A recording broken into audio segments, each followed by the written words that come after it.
안녕하세요. 책 읽는 뮤즈입니다. 오늘 소개할 책은 인생의 마지막 순간에서 죽음과 죽어감에 관한 실질적 조언. 저는 이런 비슷한 책을 한 3권 정도 읽었는데요. 이 책이 바로 세 번째인 책이에요. 저에게는 주제가 조금 무거워서 이 책을 소개할까 말까 조금은 망설였어요. 하지만 죽음은 누구나 맞이하는 거고 누구나 겪는 일이잖아요. 나의 죽음을 미리 생각해보고 준비해보고 마지막 순간을 미리 생각해본다는 거는 오늘 하루를 더 열심히 살아야겠다는 생각도 들고 우리가 좀 더 행복해지려면 죽음을 늘 기억하고 생각해야 될 것 같다는 생각이 들었습니다. 우리는 사라지기 때문에 아름답고 영원할 수가 없으니까 귀한 존재인 것 같아요. 꽃도 조화보다는 생화가 좋잖아요. 시들 걸 알면서도 생화를 사는 이유는 생화는 살아있고 그 피어나는 아름다운 과정을 즐기고 영원하지 않음에 더 아름다움을 느끼는 것 같아요. 한 번쯤은 생각해보고 읽어야 될 책이라고 생각합니다. 2018년 뉴욕타임즈에서 평론가들이 선정한 책이라고 합니다. 저자는 간호사로 활동하고 구체적인 사례를 통해 죽어가는 사람의 입장, 보호자나 그 가족 사람들의 입장, 환자를 대하는 태도, 감정, 그런 이야기들이 나열되어 있어요. 꼭 한번 읽고 알아야 될 책이라고 생각합니다. 저자를 소개할게요. 셀리 티스데일. 셀리 티스데일은 다양한 작품을 저술했어요. 간호사라고 해서 저는 간호사 활동만 하고 이 책을 저술했나 했는데 이미 문학상 수상자로 작가 경력 외에 완화의료 분야에서 오랫동안 종사하고 현재 오리건주 포틀랜드에서 살고 있다. 이렇게 소개되어 있네요. 목차를 읽어드릴게요. 1. 위험한 상황. 2. 저항. 3. 좋은 죽음. 4. 의사소통. 5. 마지막 몇 달. 6. 집에서 모신다고. 7. 마지막 몇 주. 8. 마지막 며칠. 9. 마지막 순간. 10. 시신. 11. 애도. 12. 기쁨. 부록 1. 죽음 계획서 준비하기. 부록 2. 사전 연명 의료 의향서. 부록 3. 장기와 조직 기증. 부록 4. 조력 4. 감사의 글. 이제 책 속으로 들어가겠습니다. 어른이 된 후 나는 죽음을 명쾌하게 보려고 노력해왔다. 내가 선택한 인생 경로에서 당연하고 필요한 일이었다. 작가로서 나는 나 자신과 주변 세계를 과감하게 탐색해야 한다. 간호사이자 임종 지도사로서 나는 타인의 세계에 선뜻 들어가 비밀을 공유하고 고통을 덜어줘야 한다. 나는 이른바 이른 나이에 죽은 사람을 접했던 걸 행운이라고 생각한다. 해부학 연구실에서 경직된 몸을 다루고 나서 몇 년 뒤 나는 양로원에서 간호조무사로 일하며 살아 움직이는 몸을 다루게 되었다. 우리 집안 사람들은 대부분 장수해서 90세까지 너끈히 산다. 우리는 죽음을 그저 남의 일인 양 떠든다. 후덥지근한 여름날 시원한 맥주를 들이키면서 각자의 죽음을 막연히 상상한다. 죽음이 그야말로 아주 먼 일처럼 느껴질 때에만 죽음에 대해 이야기한다.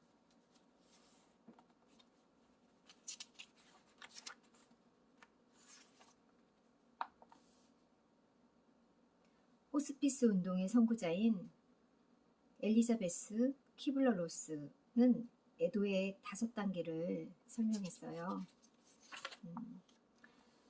1969년 죽음과 죽어감에 키블러스의 로스가 불치병을 앓는 환자들의 인터뷰를 하면서 파악한 내용인데 그 요약은 그래요. 죽음을 앞둔 사람들의 대응 기제를 첫째, 부정, 둘째, 분노, 셋째, 협상, 넷째, 우울, 다섯째, 수용. 사람은 죽는다. 누구나 다 죽는다. 이 와중에도 나만 빼고라는 생각이 나도 모르게 든다.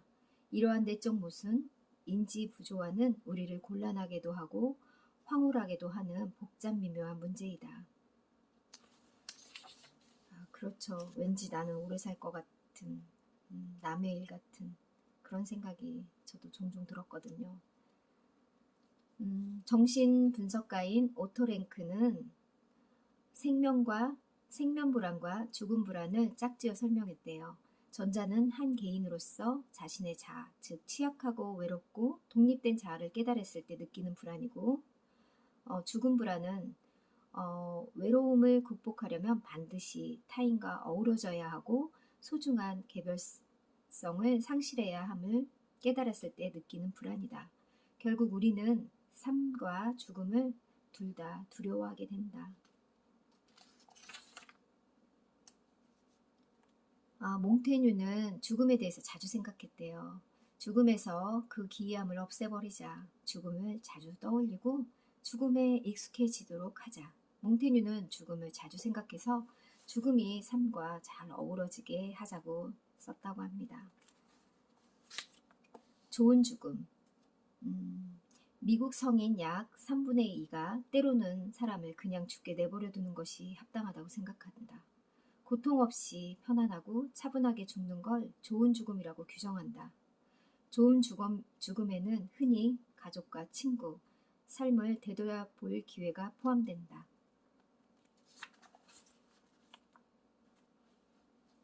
사람들은 대부분 좋은 죽음을 나이에 결부시켜 말한다. 그런데 사람마다 규정하는 나이가 다르다. 과연 몇 살을 죽기에 적당한 때라고 말할 수 있을까? 흔히 장수하면 좋다고 생각하지만 나는 불행한 상태로 오래 산 사람도 봤고 상당히 짧지만 행복하고 충만한 삶을 산 사람도 알고 있다. 삶의 질은 삶의 기간에 달려있지 않다. 직접 살아보기 전까진 뭐가 좋다고 단정 지어 말할 수 없다.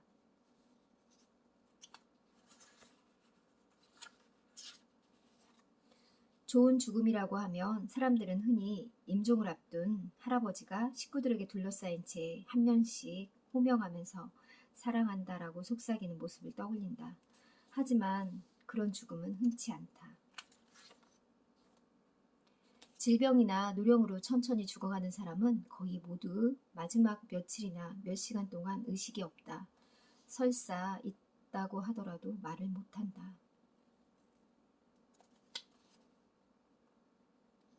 막연히 좋은 죽음을 바라지 말고 적합한 죽음을 고민해보는 게 낫지 않을까?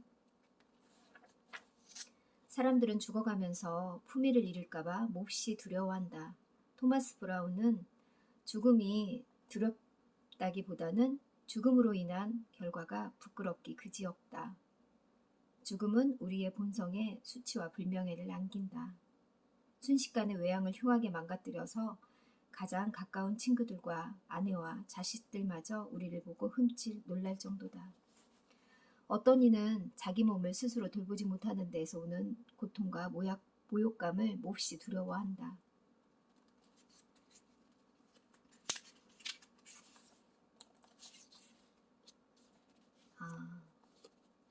심폐소생술에 대해서 잠깐 나온 게 있는데 CPR 사용으로 평온한 죽음의 가능성이 무산된다. 이는 대단히 나쁜 결과로 간주된다. 나는 CPR도 평온한 죽음을 방해한다고 생각한다. 이 책에서 지인의 캐롤 이야기를 하는데 캐롤은 살고 싶어 했다. 죽을 날이 멀지 않았음을 알았고 마음의 준비도 마쳤지만 여전히 살고 싶어 했다. 자신이 죽어간다는 걸 알고 있었지만 기어이 도움을 청했다. 가능한 모든 방법을 동원하겠다고 선택했다. 하지만 나는 이기적이었다. 캐롤이 어떻게 죽으면 좋을지에 대한 환상에 사로잡혀 있었고 그 환상이 현실에 부딪혀 산산조각 날 때까지 그 사실조차 알아차리지도 못했다. 게다가 그것은 캐롤의 환상이 아니었다. 캐롤은 살고 싶어 했다. 살고자 노력하는 와중에 죽었다. 내가 어찌 함부로 그걸 좋지 않다고 말할 수 있겠는가? 캐롤이 그렇게 하겠다고 선택했는데. 세상의 온갖 계획과 지원과 사전, 연명, 의료 의향서가 당신에게 통제력을 주지 못한다.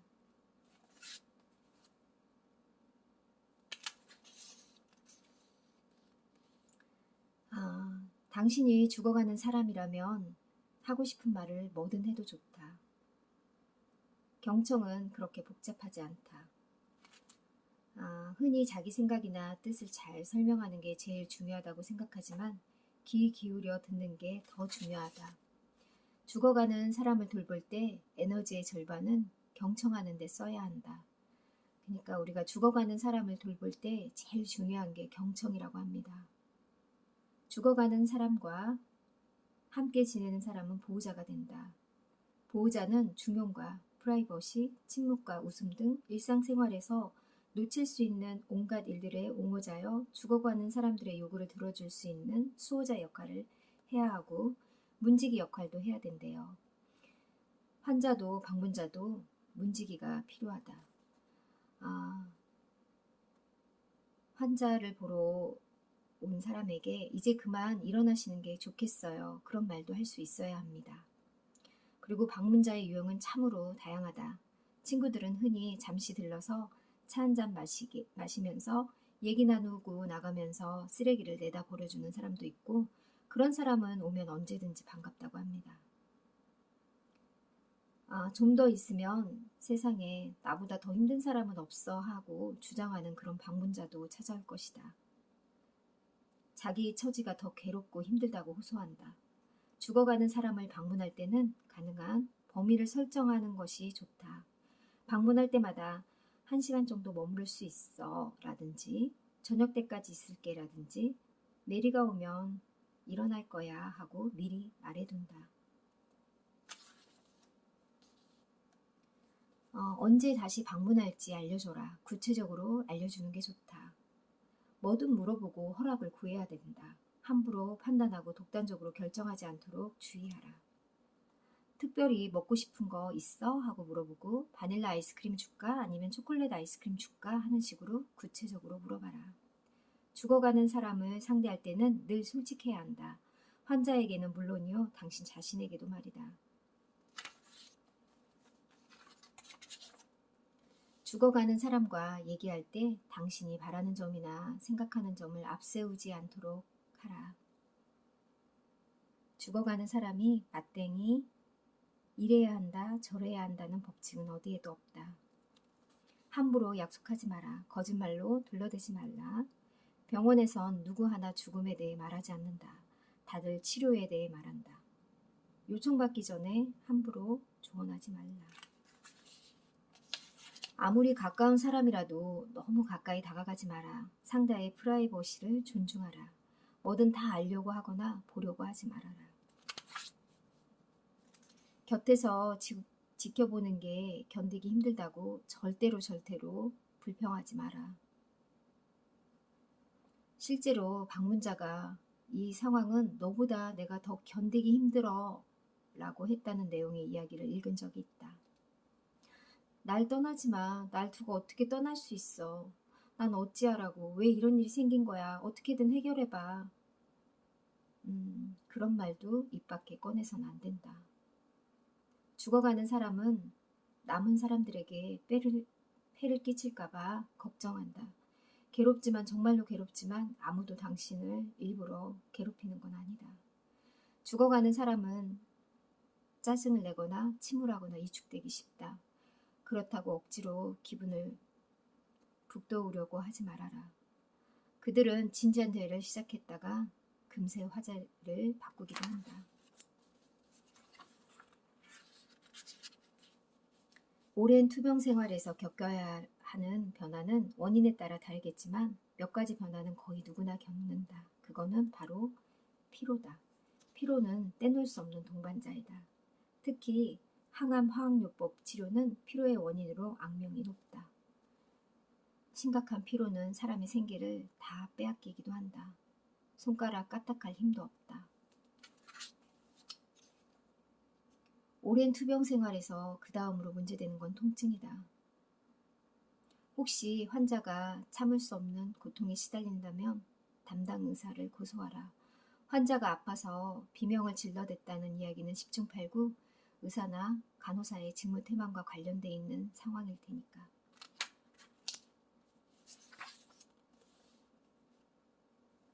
혹시 죽어가는 사람을 도와줄 거라면 대소변을 받아낼 각오를 해야 한다. 도저히 감당할 자신이 없다면 솔직하게 털어놓고 대안을 찾아보라.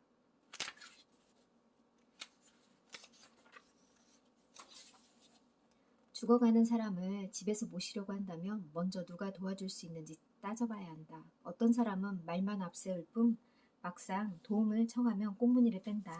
인사도 없이 사라지거나 연락도 받지 않는다. 가까운 친척들도 눈치를 보다 이 핑계에 저 핑계를 대며 뒤로 빠진다. 당신은 결국 환자를 돌봐야 할 뿐만 아니라 남은 가족들의 마음도 어루만져야 한다. 미국인의 약 40%가 죽을 때 호스피스 서비스를 받는다. 걸핏하면 언급하는 이 통계치를 좀 더 구체적으로 들여다보면 미국의 40%는 적어도 3일간의 호스피스 서비스를 받고 서비스를 이용하는 평균 일수는 불과 17일이다. 호스피스 시설에 들어가는 기준은 흔히 6개월 뒤에 죽어도 전혀 놀랍지 않은 상태일 때라고 약식으로 규정되어 있다. 당신은 의사가 마음에 들지 않으면 해고할 수 있다. 이렇게 말하면 대부분 책임자요, 실력자요, 유일한 권위자인 의사를 어떻게 하느냐고 반문한다. 당신 인생의 권위자는 의사가 아니라 당신이다. 의사는 당신을 위해 일하는 사람뿐이다. 그러니 당당하게 해고할 수 있다. 의사 양반, 당신을 해고하겠소.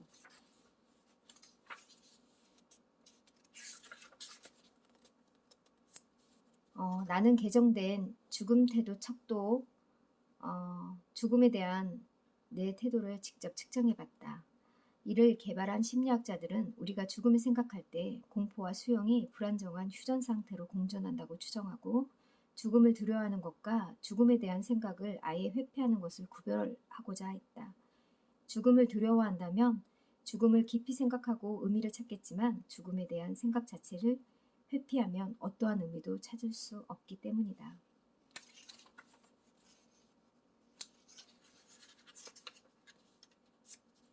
임종을 몇 주 앞둔 시점에 몸이 몹시 피로해진다. 활력과 기력이 쭉쭉 떨어진다. 그러다 결국 죽는다.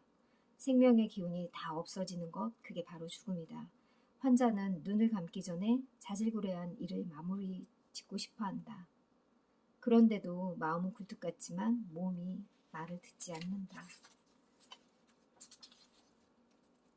환자는 음식을 점점 덜 먹고 덜 마시다가 결국엔 모든 걸 다 끊는다. 믿기 어렵겠지만 임종을 앞둔 환자는 아무것도 먹거나 마시지 않아야 오히려 더 편안하다.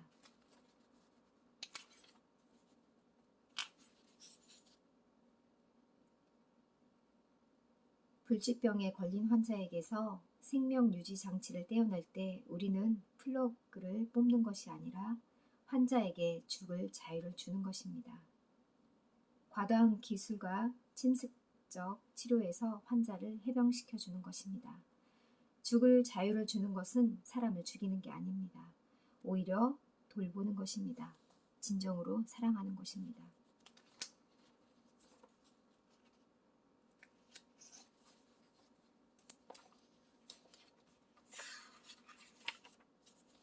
의사와 간호사는 특정한 신체적 변화가 뚜렷이 나타날 때 액티브 다잉이라는 표현을 쓴다. 임종이 며칠 혹은 몇 시간 남지 않았다는 뜻이다.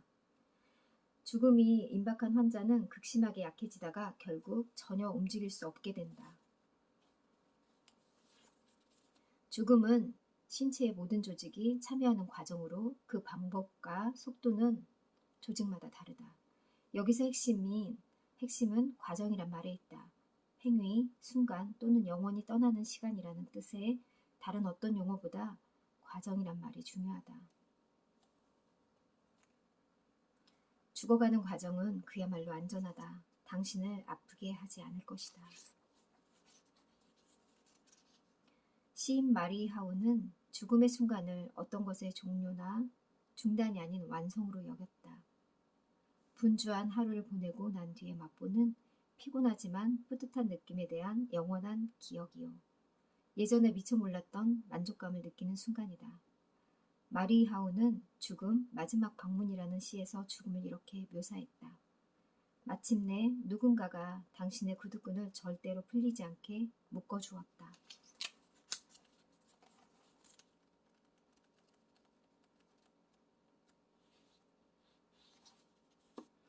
애통의 눈물은 웃음과 행복의 눈물과는 구조적으로 다르다. 형태가 완전히 다르다. 눈물에는 처방전이 없다. 그러니 이런 말은 삼가야 해야 한다. 울지 마. 그래봤자 기운만 빠질 거야. 넌 왜 울지도 않니? 울고 나면 기분이 좋아질 텐데.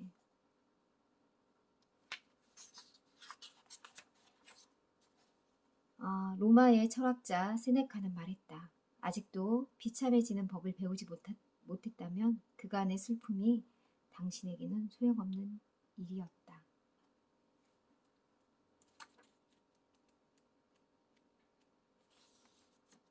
석양은 우리가 지켜보는 가운데 서서히 저문다. 우리는 이태로운 삶을 너무나 소중히 여긴다.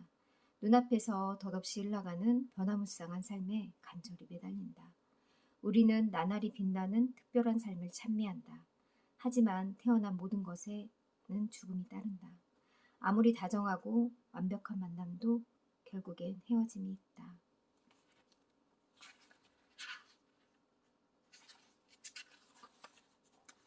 부록으로 죽음 계획서 준비하기. 우리는 죽음 계획서를 미리 준비할 수 있다. 미리 준비하면 일단 마음이 편하고 뒤에 남은 사람들이 황망한 상태에서 힘든 결정을 내려야 하는 부담도 덜 수 있다.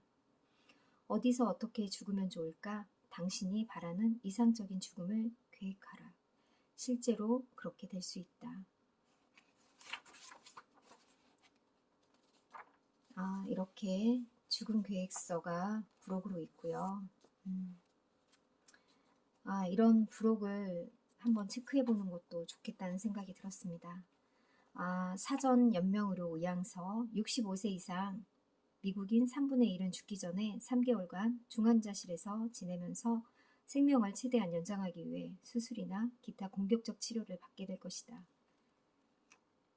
사전 연명 의료 의향서는 스스로 결정할 수 없을 때를 대비해 당신의 생명을 구하거나 연장하기 위해 행해졌으면 하는 사항을 기술로 그러니까 그 사항을 문서로 작성하는 거예요.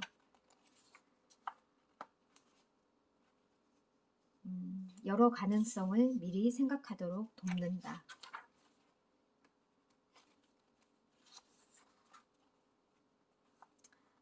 장기와 조직 기증, 몸의 어떤 부분을 기증하려면 사전에 신중하게 계획해야 한다.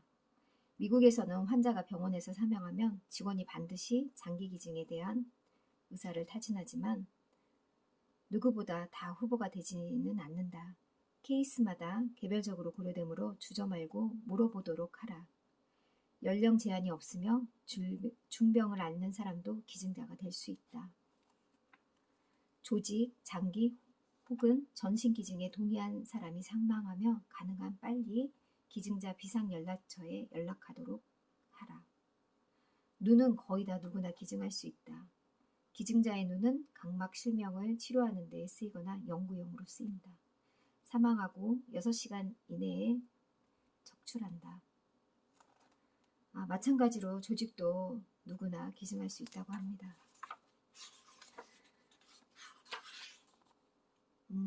감사의 글. 죽음의 문턱에 있거나 그 문턱을 넘어간 이들은 놀라운 세계로 나를 이끌어준 친구들과 가족, 낯선 이들과 고객들에게 고마움을 전한다. 나는 학생으로서 그들에게 특별한 수업을 받았다. 아직 완벽하게 배우지 못했기에 계속해서 공부해 나아갈 생각이다. 비행의 발견이라는 멋진 책의 저자 마크 베노웨네커에게 뜨거운 박수를 보내고 싶다. 이 책 덕분에 비행에 대한 두려움을 싹 털어버릴 수 있었다. 언젠가 그가 조정하는 비행기의 조정석에 방문하고 싶다. 우리는 죽음을 피할 수 없다. 이 책은 임종을 둘러싸고 벌어지는 가슴 아프고 아름답고 두렵고 혼란스럽고 우스꽝스럽고 심지어 유쾌한 경험을 두루 탐구하여 죽음과 죽어감에 관해 실질적인 조언과 관점을 제시하고 있다. 진짜 저도 이 책을 읽고 너무 상세하게 설명한 그 죽어감의 그 모습을 설명한 부분에서는 눈물이 정말 왈칵 나오더라고요. 저의 죽음도 한번 생각해보고 가족들도 생각해보는 그런 계기가 되었어요. 여러분도 한 번쯤 꼭 읽어보길 바랍니다. 감사합니다.